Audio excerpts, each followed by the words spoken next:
Hello. Okay, so what I'm going to be making is my Scandinavian or slash Viking outfit for Renaissance Fair. Now, in order to do this, I figured I'd do the easiest thing possible, which would be use a pattern that I know fits me already, but it's an old pattern that I've had for ages, and I'm going to show you how I go about altering it so that I can actually use it again. I never throw anything out, even if it's just for the pattern envelope for inspiration. So one of the reasons why I keep it is so that I know the way it is. And I always store it in a plastic bag like this. Always keep it in a plastic bag. I'll tell you the reason why. One, if you have cats, they like this paper. You don't want them ripping it up. Also, if you notice, if you leave it out in the elements, it will get something called foxing. If you've had the pattern long enough, like I have vintage stuff that I keep, but you'll get foxing in the paper. And what that means is that it starts to deteriorate, gets very brittle, and it becomes useless. So that's where what I'm going to do comes into play. Now, my measurements are not this envelope anymore. I made this is a 90s pattern, 1990s, and I don't even think New Look is around anymore. I don't even care, because I went to school for pattern drafting and things like that. So what it comes down to is I use this for inspo, but what's really cool is I can actually use this pattern because I know it fits on me, and I can just alter the pattern I have now by tracing it onto this pattern paper, which, as you can see, it's got numbers all over it, but it's gridded paper. So it's pattern drafting paper. Now, you don't have to go out and buy this, but it makes life so much easier. On top of that, if you don't want to do that, you can do your pattern drafting on top of, as you can see, I have the gridded board here. I know it's very redundant. Right now, I need to get a new piece of plywood to put underneath all this because it's currently bending a little bit because the table's too narrow. But in order to get the video done, I wanted to just take care of it. What I'm going to do is transpose the three main pattern pieces that, well, let's see, four pieces, which is the center front, it's put on the fold, center back, same, put on the fold, and one side each in the front and one side in the back. So what that means is it's a princess seam dress. Princess seam dress will fit 98% of the bodies the best. It's just that you need to put your new measurements in and not just cut out what you've got on this envelope based upon the measurements that you see, because I'm guaranteeing you now, I just measured the old dress that I still have, because I don't throw away certain things, so that I at least have a gauge. But the thing is that I made this dress because I have broad shoulders and everything. I think I made this dress in a size 14, and this was in 1990. So it basically said that the bust is 36, the waist is 28, and the hip was 38. And at the time I made it, my waist was 30 and my hips were 39. They ain't that now. I'd love to be that now, but I mean, I'm not going to fight life at this point. I do try my best to do that, but you know, I am what I am. Everybody ages every day, and so you just got to make sure it fits. And as I said to everybody, it doesn't matter what size it is. It's just the measurements and how good you fit in it. Okay, so that being said, old dress, still have. I'll probably cut the zipper out, reuse the zipper, never throw anything out. Don't pay attention to the instructions. They go over there. And then I have my pattern pieces. Okay, so I ironed them. These are really old and they're very well used. I think I made the dress about 6 times, 3 times in white, 1 in ivory. I made a thing that goes over it. I used to work in retail, so I wanted to make sure I had something that was very versatile. It was extremely comfortable, still comfortable. That's why I want to remake it for this Viking dress. It's got princess seaming, which is probably not typical for Nordic, whatever, but what's really great about it is that the front section in the front is open, so I can redraft the neck to come down and open in like a little cut open slit here, so that it's like embroidered around. I probably use machine embroidery because I'm not going to sit there and fool around with that. My family's Scandinavian. I really wish I had an ethnic bunad to show you, but I want to keep it fairly, what everybody's used to for the Renaissance Fair for that period. The other thing about this is it's got a side zip. Probably my favorite feature about the dress, and it was a ready to wear pattern, and I couldn't believe it had a side zip. Side zip's very nice, extremely elegant. I worked in retail, bridal salon. I was bridal salon manager for years, and the best part about a side zip is that when you go to put it on, and it especially with pants too, it makes for a nice line. You don't have this thing in the back. I think the ugliest thing ever is exposed zippers. I was never a big fan. I know that Michael Kors did that for a period of time, but I'm not into having gold teeth down the back of my dress. I think it's really inelegant, and it looks bulky and you can see it. And so I'm all about being discreet and having it in the side. Whatever side suits you. Most people want to have it on the side that their dominant hand is. I usually have it on the right. If you happen to have a dominant hand, I would switch sides. Put it on the left side so that you can control it. Another secret about getting the zipper up by yourself is that I don't say this if you have a delicate fabric, but stand on the hem, hold the hem down, hold the bottom of the zipper, and pull it up. Don't catch your skin in the meantime, but it's the only way you can do it by yourself if you don't have someone there. This dress isn't supposed to be skin tight. It's supposed to be sort of like a sundress kind of thing, because you're going to be putting over, it's going to be like a little apron that goes over top.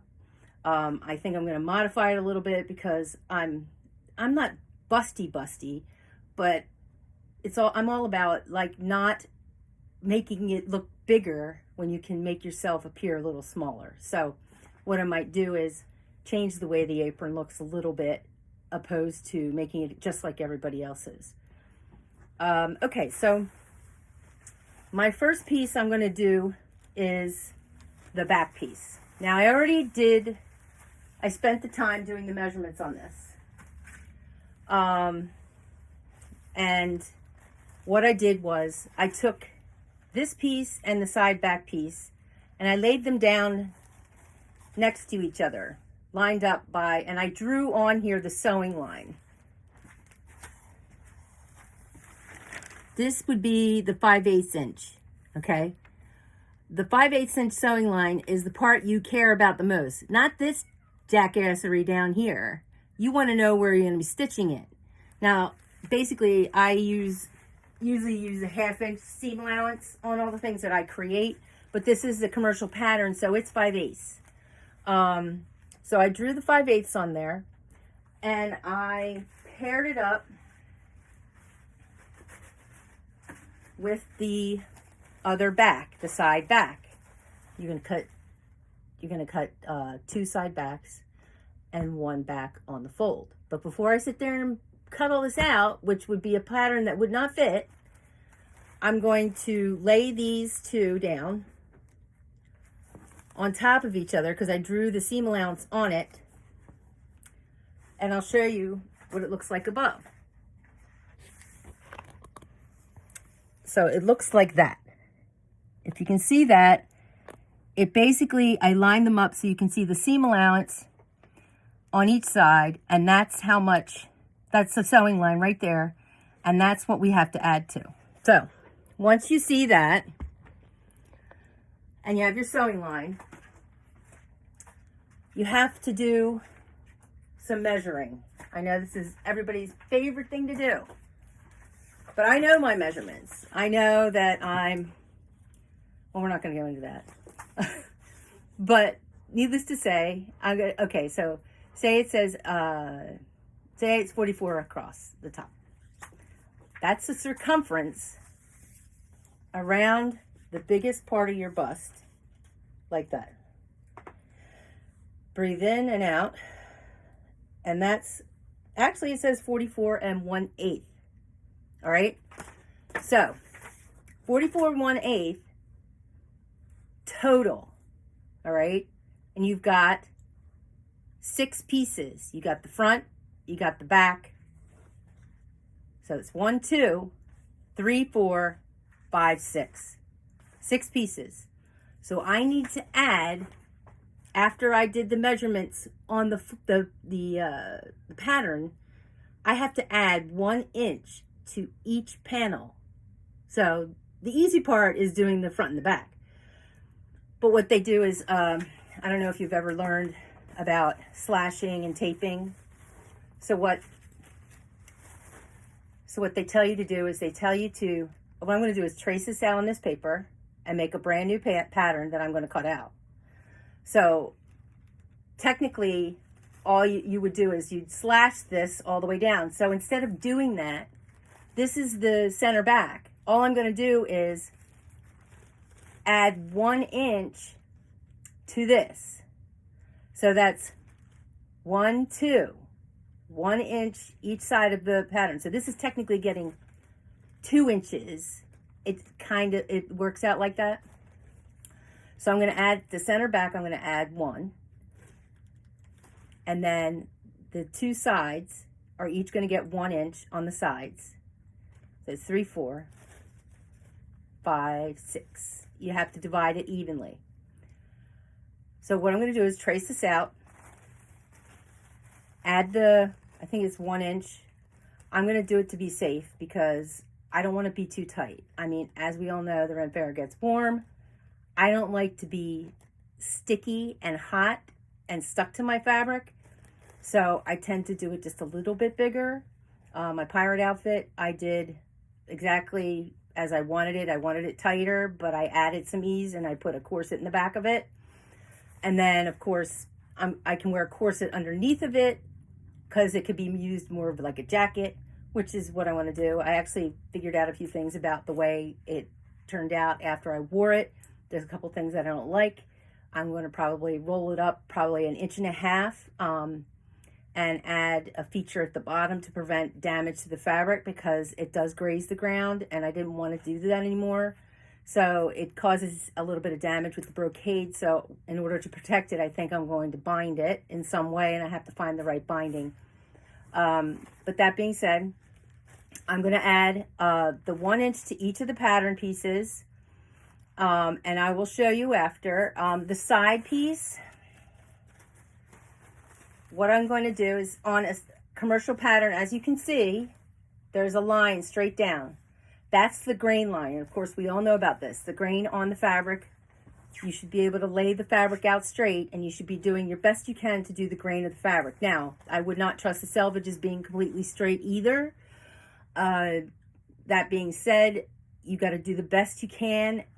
If you can track a thread, I mean, I know when I went into design school, the only way you could learn about grain line is if you pulled the entire thread from the one side of the fabric to the other and then the weft line. Yes, it's very tedious, but you get an exact muslin of your body. And if you don't understand what that means, it's a dressmaking term. What that means is that when you make slopers, slopers are things that you use to go to when you want to make something for yourself from the beginning. And you do it on oak tag. This is a sloper. This is a skirt sloper. I've already have a 2 dart in it. Now, if you wanted to get rid of a dart, what you do is you can draw out the pattern piece and then you tape it away and you get rid of one of the darts. You can never be without a dart because the body is not straight. Well, guys are a little bit more straight than women, but no one's perfectly straight, but that's the thing. When you make a sloper, it's best to make it out of oak tag or a cardboard, or you can even use craft paper like the brown bag paper. It's just that it lasts a little longer, but if you end up making your slopers, it's got to be something that's not going to deteriorate because you can trace this. See, I notched it. The notches allow you to this is where your hip line is. So every time you notch it, that's generally why there's a triangle on the pattern. There's a triangle on the pattern at your hip, which is approximately 9 inches from the waist. The other thing I want to talk to people about waist is everybody's waist is a little different in height. I know my measurements. I know that this is 17 inches to my natural waist, to where I want it, from shoulder down. I'm very long in the torso. So I generally in order to make sure that something hits just right and doesn't rest on your hip, which if it rests on your hip and that's the widest part of you, if it rests down there, it'll make you look wider. If you bring it up a hair at your natural waist off your hip, then you're going to look slimmer in the outfit. So that's why I say, if you don't like the way it looks and you think it's hitting right on the hip, you need to raise it up at least an inch so that it grazes the hip and goes over. You don't want it to be hanging on your hip. Same thing with topless, like things like tops that hit wrong. Every single shirt that I ever bought when I was younger was always too short. Back here, in the arm, everywhere. So I've learned to sew out of necessity. And one of the things I always check is the body length. I know it when I look at it in the store, if it's not long enough. And then I also check the arm, which goes across and down my arm right here. So I always do those measurements because you want to make sure that when you bend your arm, you're not going to have the sleeve come up to here. That's the worst. So when you check a sleeve pattern, I'm holding it down here. As soon as you bring it around to the back and you bring it up, you have to add a couple of inches. You can feel it. It'll move. So that's where, I'm not saying a ton of fabric, but you just don't want it to pull and then come down. There's a lot of mechanics in sewing. My sons say that I would be really good in geometry now because I do geometry every day in my head because I do this. That's great, but I'm not going to do geometry. I physically do geometry, I guess, with making patterns because it's 3D, but all the power to you. Anyway, so I'm going to redraw these. I'm going to draw it on the paper, plus I have to add length. I already know that from here down, I have to make it to the ground. It has to be 60. So, because I'm 5'8" and a quarter. But if I make it from here down, it's 60 inches because it's not going to include my head and a little bit more. And then I'm going to add hem length to it. So that's approximately 62 inches. And we'll go from there. And I'll show you after I draft the patterns what it's going to look like. But if you need any of these items, it's one of those things where a lot of this paper is ordered from New York. You can order it from a few places, like I would have to probably, I think it's Panda, not Panda the food people, Panda in New York. And then there's also a few places where I get a lot of interfacing, things like that. You can get all these things from New York. You will pay shipping. At least you can get a lot of things like 60-inch wide fusible interfacing.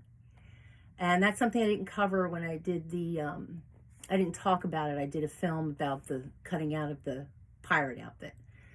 The pirate outfit, I completely fused interfacing to the back of it. Let me pick the stuff I used. I used this.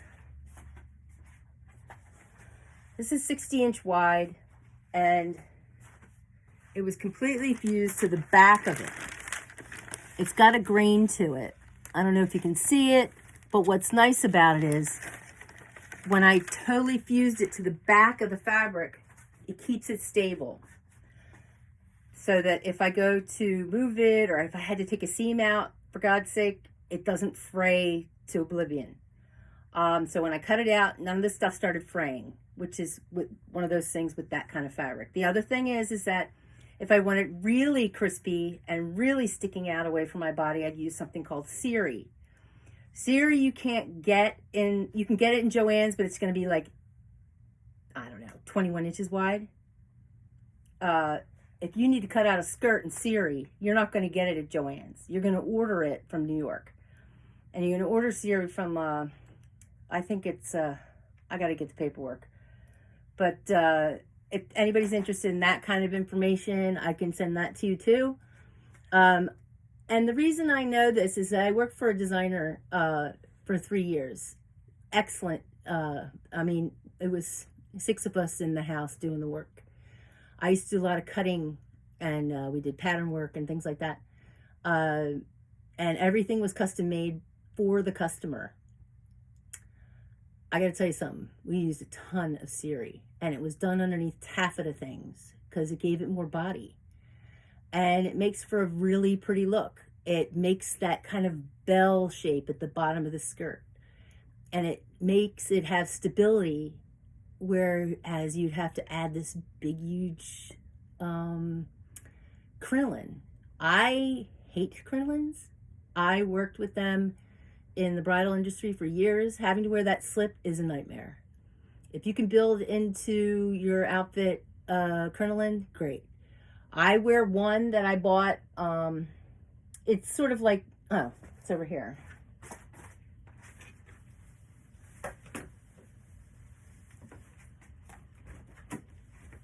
It's this.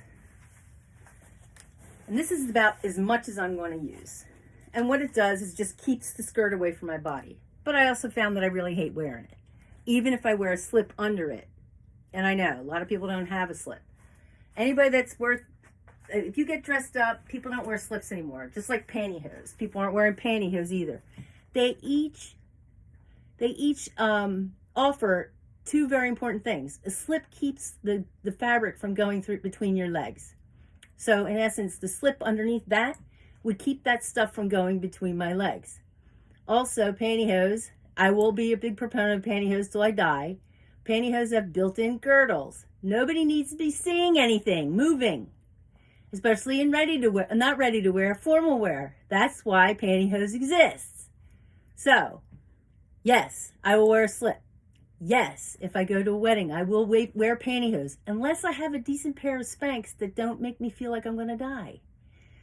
So, that being said, yes, I believe in slips, pantyhose, and wearing the right size garment. Don't buy a size 12 because you want to be a size 12. You buy the pair of size 16 pants and take in the waist. That's why I alter patterns. That's why I learned to sew. It's very important. You need to be comfortable in it. You need to do the prep work. You can't just cut it out of the mat. What if you have a long torso and you just cut that out of $30 fabric? You've just made a very unwise decision and you're going to be unhappy. So you need to alter first and then sew it together. You alter the pattern first, then cut it out, then sew it together. You're going to save yourself tons of heartache because there's no such thing as altering a mess after it's been done. If you've already cut it out and you know that you don't have enough bust size in it, there's nothing you can do. You can't use the seam allowance. The seam allowance isn't there for you to increase the size of the pattern. I know people do it all the time. I've been guilty of doing it. After going to school and finding out, oh, wait, no, it's there for a reason. For example, your seams should be pressed certain ways, and it's to protect you from, it breaking open. If everybody's seam allowance is just that little marrow seam like in most knitwear, we all be in trouble. Cottons, heavy fabrics, things like that, they're all reinforced stitch. The seam allowance is there for the reinforcing, not to add width to your garment.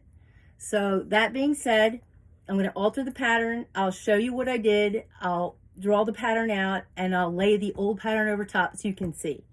So I'm going to get started. It's already late on Memorial Day. Yeah, this is what I do on Memorial Day. I actually cleaned in here a little bit. Put up the lights because I didn't have the right lights. I had 3 spots and it got very warm in here. But I will cut them out. I will draw them all out and then I will show you later. But I'm going to post this now so you guys can see and you have some idea of what's going to happen going forward. All right? And it's for my biking gear. I'll talk to you soon. Thanks.